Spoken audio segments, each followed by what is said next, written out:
When it comes to puberty changes, one of the things that you're going to have to prep your child about is the development of body hair. Now, it's a pretty harmless sex ed talk. If we were to rank sex ed talks, I would say that most parents would feel pretty comfortable talking about the development of body hair with their child.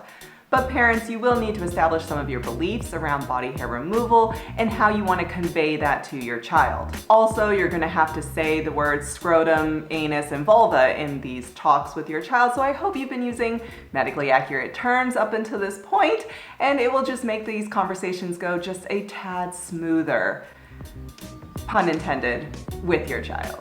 I'm Kathleen, and I make YouTube videos for parents on how to talk about sex and answer sex questions that their child may have. This conversation is aimed for children starting in the intermediate age and before the puberty changes start occurring. It's not going to be a one-time talk. You will be covering this information over time using a variety of teachable moments that come up in the everyday activities to remind your child about what's to come.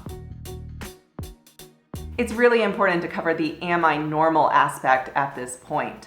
Going through puberty changes, most kids feel quite alone or even isolated, thinking that nobody else is experiencing what they're going through. So talking about body hair development in a way that addresses the am I normal aspect is going to be really important here. Hormones. You can get into the nitty-gritty about the specific hormones if you want, but I have found that by simply saying hormones, it's sufficient, it's medically accurate, and it's age appropriate. You can say something to the effect of, hormones that kickstart puberty changes stimulate hair growth in different parts of the body. Where do you think hair may grow once you start going through puberty changes? It depends on each person where the hair will grow and how much will grow.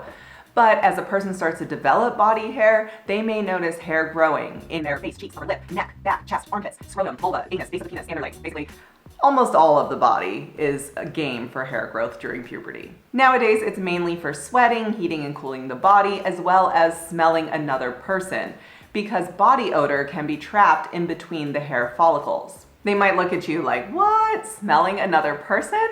You can compare it to animals and smelling each other's scent for mating purposes. You can say something to the effect of, body hair helps to absorb sweat. Arm hair helps to keep the sweat from rolling down to your hands.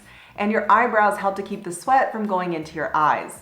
This could have been very helpful to our ancient ancestors. As for odor, we all have body odor and can smell others. For example, babies can smell their mothers, and they may prefer to sleep where they can smell their mother for safety and comfort reasons. And body hair helps to trap in that odor.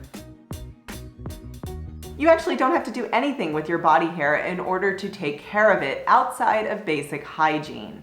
But the cosmetic, perfume, and advertising industries would have you think otherwise. Looking at the research, there is no proven scientific or medical reason for body hair removal. It seems to be mainly personal preference or cultural norms. Parents, here is where you need to incorporate your family values around body hair and body hair removal. Is it acceptable for your child to shave, wax, tweeze, or thread their hair? Are certain body areas okay to remove hair? If so, be ready to explain why. If there are areas that it's not okay to remove hair, also be ready to explain why. Is there a cultural reason, a religious reason, or personal preference for this hair removal, or not? Remember, there's no proven scientific or medical health benefit to hair removal. So if you're saying to your child that they must shave a certain body area, then be able to explain your reasoning. And also be ready to demonstrate and teach them how to use razors, tweezers, or wax, or any other hair removal products so that they now have a skill that they can implement safely. And parents, don't perpetuate the myth that if they were to shave, the body hair that grows back is going to be more thick. That's a myth. If they were to shave and the body hair was to grow back, it may feel more coarse or stubbly in the beginning, but as it was to grow, it would feel just as normal as other hair on their body. Hair growth is genetic, and shaving doesn't change the genes. Like I've said in my other puberty videos, stress to your child that everybody experiences puberty changes in different ways. Just as they are experiencing puberty changes with their body, so are their peers. And their peers may be feeling self-conscious about their body hair and body odor.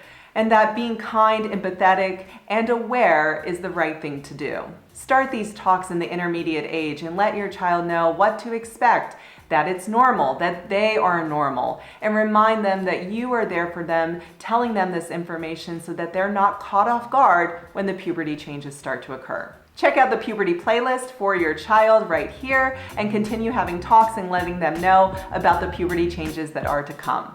I'm Kathleen Hema, and thanks so much for joining me. I'll be back next week with another video.